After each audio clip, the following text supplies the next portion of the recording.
Welcome to స్పీ news. UK పర్యటనకు వెళ్లిన ఏపీ సీఎం జగన్ రాష్ట్రానికి తిరిగి వచ్చారు. కాసేపటి క్రితం గన్నవరం ఎయిర్పోర్టుకు చేరుకున్నారు. అక్కడి నుంచి నేరుగా తాడపల్లి నివాసానికి వెళ్తారు.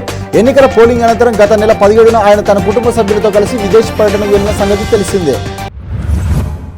లోక్సభ ఎన్నికల తుది విడత పోలింగ్ నేడు 8 రాష్ట్రాలు ఒకే యూటీతో కలిపి మొత్తం 57 స్థానాల్లో ప్రశాంతంగా కొనసాగుతుంది. నరేంద్ర మోడీ, అనురాగ్ ఠాకూర్, కంగనా రనౌత్ వంటి ప్రముఖులతో సహా మొత్తం 904 అభ్యర్థులు బరిలో ఉన్నారు. పోలింగ్ పూర్తయిన తర్వాత సాయంత్రం 6 గంటల నుంచి ఎగ్జిట్ పోల్ ఫలితాలు వెలువడనున్నాయి. వాటి కోసం రాజకీయ నేతలతో పాటు ఆసక్తిగా ఎదురు చూస్తున్నారు. ఢిల్లీ లిక్కర్ స్కామ్ కేసులో ఎమ్మెల్సీ కవిత బెయిల్ పిటిషన్పై ఢిల్లీ హైకోర్టు తీర్పును రిజర్వ్ చేసిన విషయం తెలిసిందే. మే 30న లేదా 31న తీర్పు వెలువరించే ప్రయత్నం చేస్తామని జడ్జి చెప్పినట్టు తీర్పు వెలువరించలేదు. నేటి నుంచి ఈ నెల 29 వరకు కోర్టు వేసవి సెలవులు ఉన్నాయి.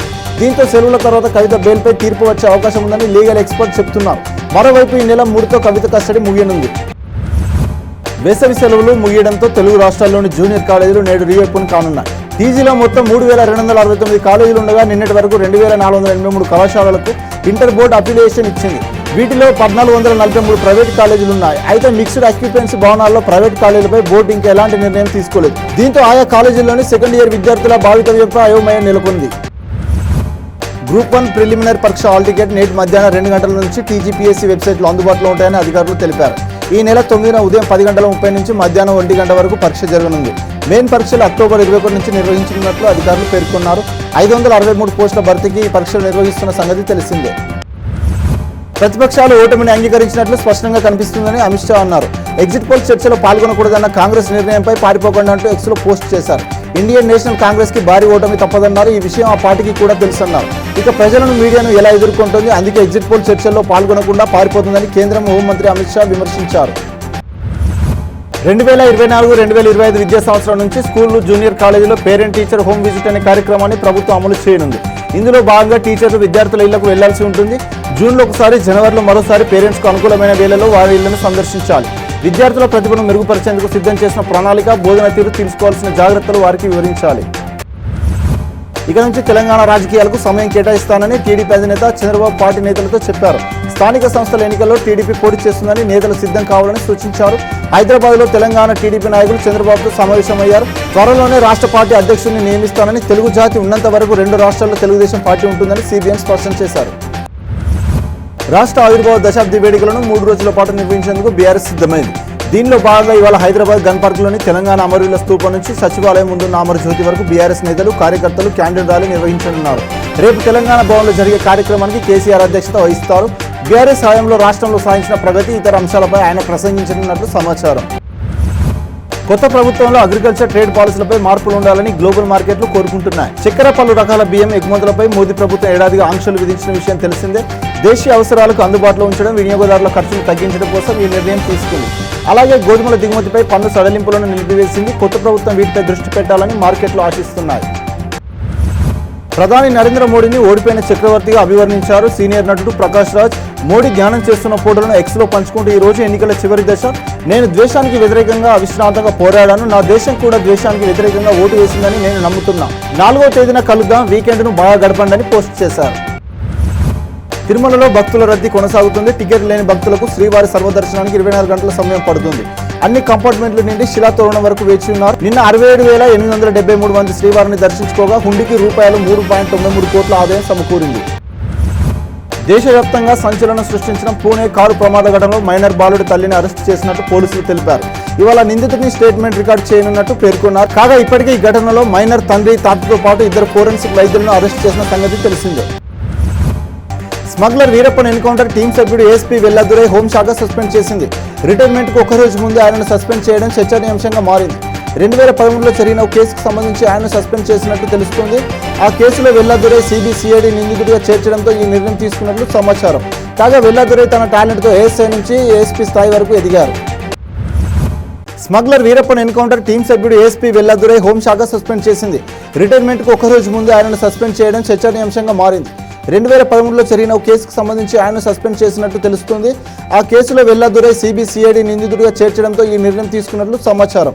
కాగా వెల్లాదురై తన టాలెంట్తో ఏఎస్ఐ నుంచి ఏఎస్పీ స్థాయి వరకు ఎదిగారు. ఈ నెల 4న ఎన్నికల కౌంటింగ్కు వెళ్లే రాజకీయ పార్టీల ఏజెంట్లకు ఆల్కహాల్ టెస్ట్ చేయనున్నట్లు తెలుస్తుంది. కౌంటింగ్ హాల్లోకి వెళ్లే ముందుగా వారికి బ్రీత్ అనలైజర్తో టెస్ట్ చేయనున్నట్లు సమాచారం. ఆ టెస్ట్లో మద్యం తాగినట్టు తేలితే కౌంటింగ్ కేంద్రంలోకి అనుమతించకుండా వెనక్కి తిరిగి పంపుతారని తెలుస్తుంది. ఇందుకు సంబంధించిన వార్తలు పోలీసుల వాట్సాప్ గ్రూపులో వైరల్గా మారాయి. మహారాష్ట్ర తరహాలో రుణమాఫీ చేయడానికి తెలంగాణ ప్రభుత్వం భావిస్తున్నట్లు తెలుస్తుంది. ఉద్ధవ్ సర్కార్ 2 లక్షల లోపు ఉన్న పంట రుణాలను షరతులేవి విధించకుండా మాఫీ చేసింది. ఒకేసారి 20,000 కోట్లను రైతుల ఖాతాలో నేరుగా జమ చేసింది. ఈ సొమ్మును లోన్ పేమెంట్ కింద బ్యాంకులు జమ చేసుకున్నాయి.